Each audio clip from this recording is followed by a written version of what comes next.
My ex-coworker my phone to help me at work, then months later started blackmailing me with my private photos. I, 23 female, never thought I'd be in this situation. Last night, my entire world turned upside down when I checked my Facebook message requests around midnight. My boyfriend Michael, 24 male, was at work. He works overnight shifts at a warehouse, and I was just scrolling through social media before bed. For some background, Michael and I have been together for almost 4 years. We moved in together last year, and despite the challenges of his night shift schedule, we've managed to build a life that works for us. I wake up early for my job at a local bakery, so we see each other for a few hours in the late afternoon before he heads to work at 10 p.m. The message requests tab on Facebook isn't something I check regularly. Usually, it's just spam or distant acquaintances trying to reconnect. But last night, I opened it and found multiple messages from Greg, 35 male, someone I used to work with at a packaging facility about 8 months ago. I worked at that packaging facility for about 6 months before I got my current job at the bakery. Greg was already working there when I started. During orientation, I met another new hire, Tina, 25 female, and the three of us often took our breaks together.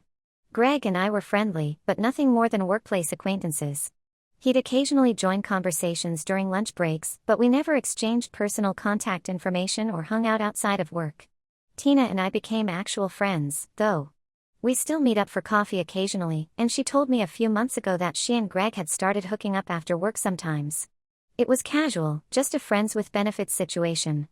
Greg had quit the packaging job about 2 months before I did, and aside from Tina mentioning him occasionally, I hadn't thought about him at all. So when I saw his name in my message requests, I was surprised but not immediately concerned. I figured maybe he was reaching out to reconnect or was looking for Tina's contact information. I opened the messages. The first message was strange. "Oh, I see how it is. You don't want to talk to me anymore, so you deleted me?" This made no sense since we were never Facebook friends to begin with. As I scrolled down, my confusion turned to absolute horror. Greg had sent dozens of my private nude photos. Photos I had taken on my phone. Some were pictures I had sent to Michael over the past couple of years, but most of them were ones I had never sent to anyone, test shots, ones where the lighting wasn't right, where my pose looked awkward. One message included a picture of my breasts with the text "Send more like that, baby." Another referenced me dressing up for him alongside photos showing lingerie I owned. My hands were shaking so badly I nearly dropped my phone. I immediately typed back demanding to know how he got these photos and telling him to stop. His response came quickly, "Don't act stupid. You sent these to me. If you don't send me new ones right now, I'm going to show your boyfriend everything about us." There was no us. I had never sent Greg a single photo, let alone had any kind of relationship with him. But the most terrifying part was that he had photos Michael had never seen, photos that never left my phone. If Greg sent these to Michael with his false narrative that we had some kind of affair, would Michael believe me? To make matters even more confusing, interspersed with my photos were screenshots of photos Michael had sent me. Pictures of Michael's private parts were mixed in with Greg's messages, along with crude comments comparing himself to my boyfriend. I was paralyzed with fear. Michael and I have built our relationship on trust. He's never given me a reason to doubt him, and I've never given him a reason to doubt me. But how would this look to him? A former male coworker with dozens of my nude photos, including ones Michael had never seen, claiming we had a relationship behind his back? The messages kept coming. Greg's blackmail was explicit: send him more photos, or he would message Michael everything. I sat on our couch, unable to move, my mind racing to figure out how Greg could have possibly gotten these photos. Then I remembered an incident from about 7 months ago, shortly before Greg quit the packaging job. I had left my phone on the break room table during my shift and realized it when I was all the way across the facility. I texted Tina from a coworker's phone, asking if she could grab it for me. She wasn't near the break room but said Greg was, so she asked him to get it. Greg took my phone but then left work early that day, claiming he wasn't feeling well. He didn't return my phone until later that evening when he gave Tina a ride home and she brought it to me. When I got it back, it wouldn't turn on.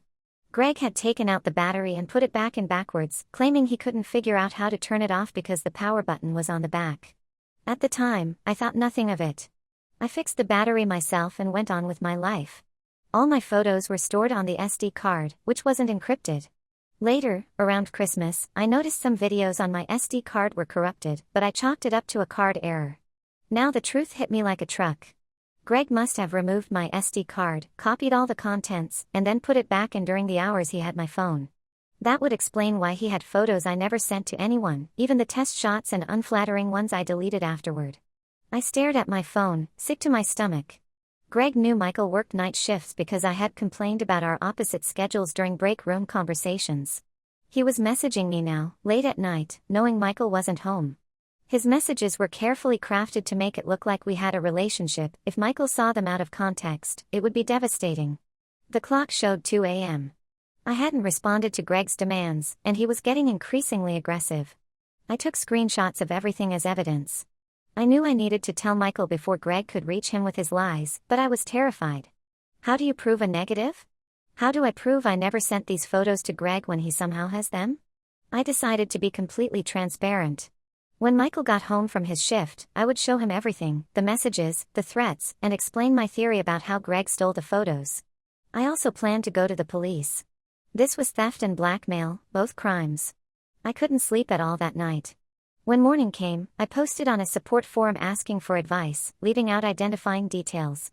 The responses were immediate and unanimous: go to the police right away, don't respond to Greg further, tell Michael everything. Reading those comments made the severity of the situation sink in. This wasn't just an uncomfortable situation, it was a crime. I didn't go to work that morning. Instead, I waited anxiously for Michael to get home. As soon as he walked through the door at 6:30 a.m., I broke down. Through tears, I showed him my phone and explained everything: the messages from Greg, my theory about the SD card theft, and my plan to go to the police. My fear about Michael's reaction was completely unfounded. He didn't doubt me for a second. Instead, he was furious at Greg. He wrapped his arms around me while I cried and then immediately started making calls to find out how to report this properly. Michael insisted we call the police immediately. We contacted the non-emergency line, and they instructed us to bring my phone to the sheriff's department right away and to stop all communication with Greg. Despite being exhausted from his overnight shift, Michael drove me to the sheriff's department that morning. I turned over my phone as evidence and explained the entire situation. The officers were surprisingly understanding and took the matter extremely seriously. They told me they would need to keep my phone for several days to analyze it properly. By the end of that day, I felt slightly better. The immediate threat was contained, Greg couldn't contact me anymore, and Michael believed me without hesitation. But I still felt violated and anxious about what would happen next. Update 1. It's been a week since I reported Greg's blackmail to the police, and a lot has happened. I got my phone back from the sheriff's department yesterday with a new SD card. They're keeping the original as evidence. The investigation moved quickly. The day after I filed the report, officers arrested Greg at his home. They confiscated his phone, laptop, and another phone registered in his name. What I learned next shocked me even more than the original blackmail. Greg is married with 4 children. His wife had no idea about any of this. The second phone they confiscated belonged to her, but it was registered under his name. From what the detective told me, she was completely blindsided by his arrest and the nature of the charges. The investigators also told me Greg has 2 prior arrests for assault, though I don't know the specifics. This wasn't included in the information they shared with me directly, but Tina found out through a mutual friend who works at the courthouse. Speaking of Tina, I called her after filing the police report to warn her about Greg. She was horrified and immediately checked her own phone for any signs of tampering. She confirmed that Greg had been pushy with her about sending nude photos too, constantly asking for them during their casual relationship. She had no idea he was married and immediately cut all contact with him. The forensic analysis of my phone and SD card matched my theory. There were clear signs that the SD card had been removed and the data copied. The corrupted videos I noticed around Christmas were likely the result of Greg's hasty handling of the card when reinstalling it. The investigators found hundreds of my photos on Greg's devices, organized into folders with my name. But that wasn't all they found. They discovered photos of other women from our workplace too, suggesting I wasn't his only victim. At least 3 other women from the packaging facility had their photos stored on his devices. The police are now contacting these other women to determine if they were also being blackmailed or if their photos were similarly stolen. Each new revelation makes me more grateful that I went to the police immediately instead of giving in to Greg's demands or trying to handle it myself. Michael has been my rock through all of this. He took time off work to be with me during the initial days after filing the report. He never once questioned my story or made me feel like any of this was my fault. When I expressed guilt about his private photos being seen by the police and Greg, he just shrugged and said it didn't matter. The important thing was stopping Greg from hurting more people. The hardest part of this past week was telling my parents what happened. I was hesitant because I didn't want them to worry, but I knew they needed to be aware in case Greg or someone connected to him tried to contact them. My parents reacted exactly as I expected. They were furious at Greg but completely supportive of me.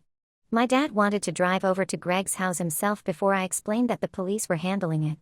My mom, who used to model in college, reminded me that bodies aren't shameful and that Greg's actions said everything about him and nothing about me.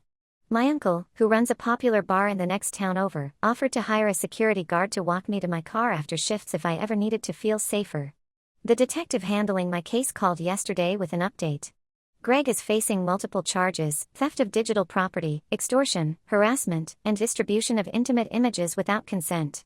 Because of his prior record and the evidence they found of other victims, they're taking the case extremely seriously. Greg hasn't denied the allegations. According to the detective, when confronted with the evidence of the SD card theft, he went silent and asked for a lawyer. His wife has moved out of their house with their children and is staying with her parents. I can't imagine what she's going through right now. I've been offered counseling services through a victim advocacy program at the sheriff's department. I had my first session yesterday. The counselor explained that what I'm experiencing, trouble sleeping, jumping at unexpected noises, constantly checking my phone, are normal responses to trauma. She gave me some techniques to help manage the anxiety. The most surprising aspect of this experience has been the reaction from the sheriff's department staff. I was nervous about reporting such a personal violation, especially in our relatively small county. But every officer and staff member I've interacted with has been professional, respectful, and genuinely supportive. They never made me feel judged or like I did something wrong by taking private photos. One female officer told me that this type of image-based abuse and blackmail is unfortunately common, but many victims don't report it because of shame or fear. She commended me for coming forward so quickly and potentially stopping Greg from victimizing more women. For now, I'm focusing on getting back to normal life. I returned to work at the bakery after taking a few days off.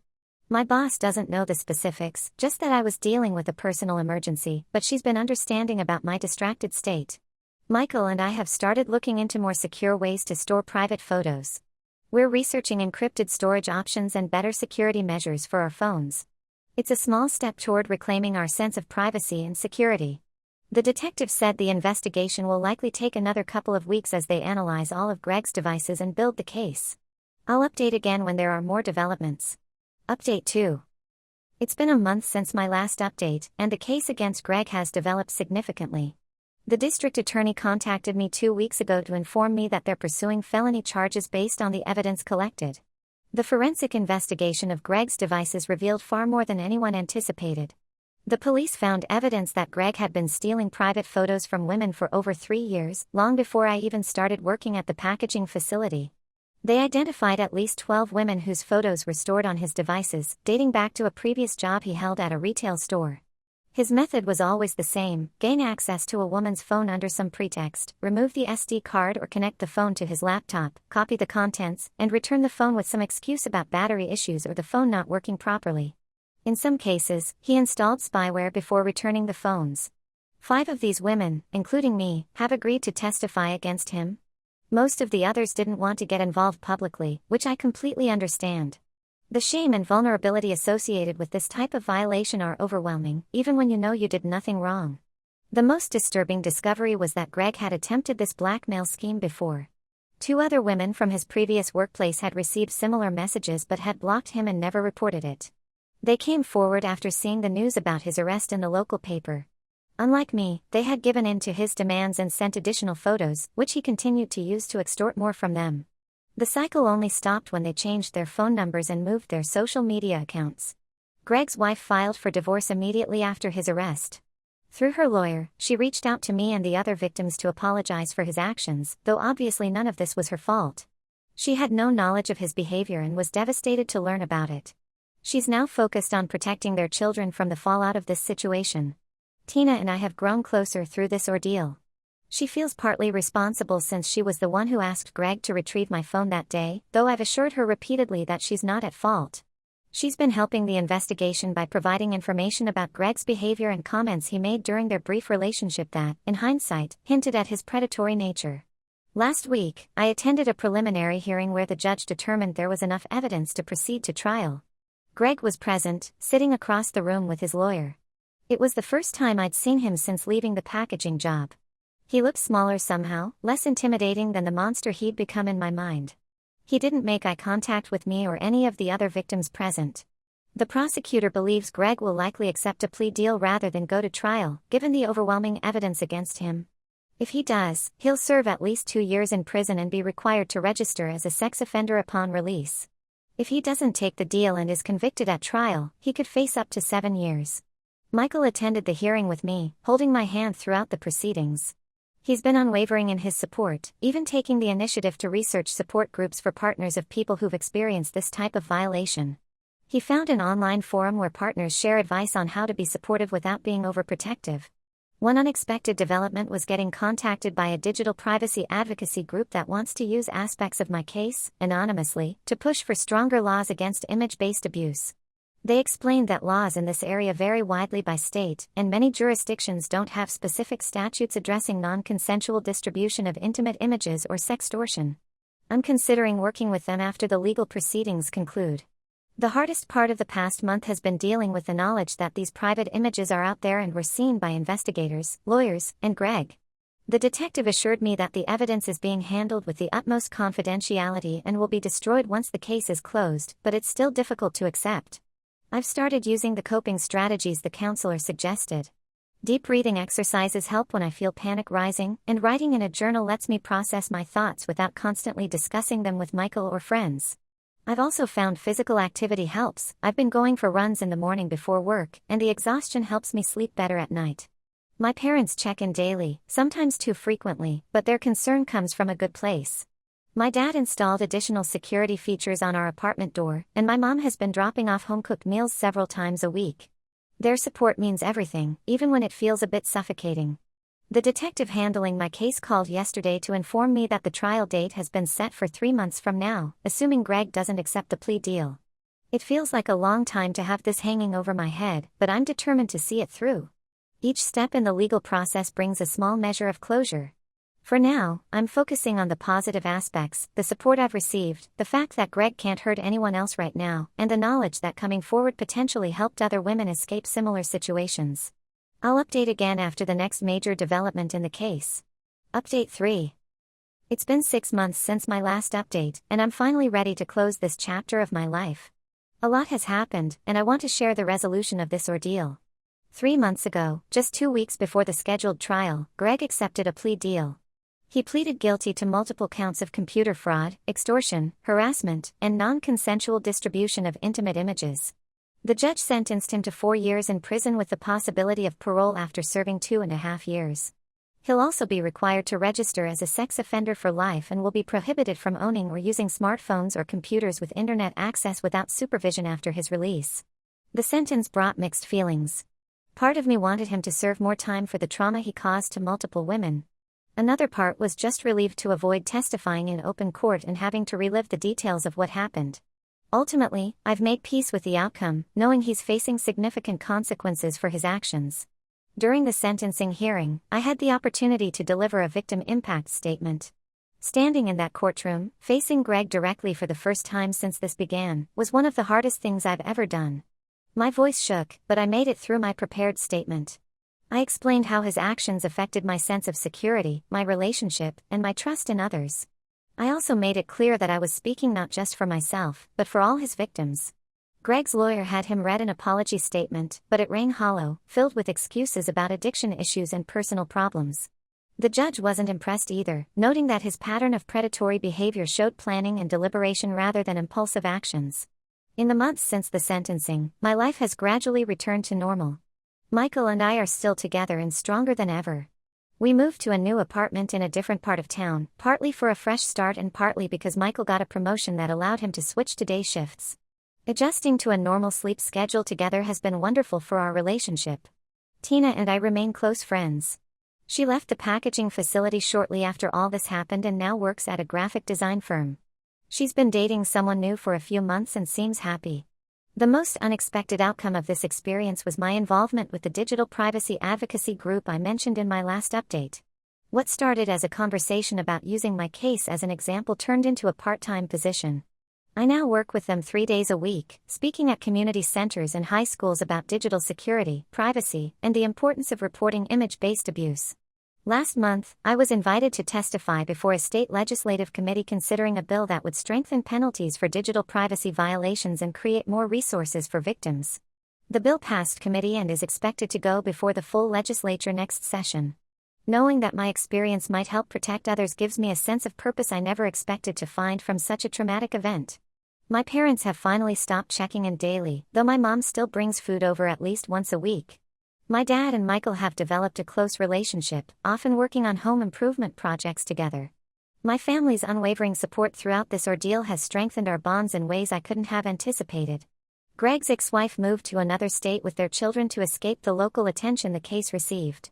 Before she left, she sent me a letter expressing her gratitude for coming forward and stopping his behavior before it affected more women.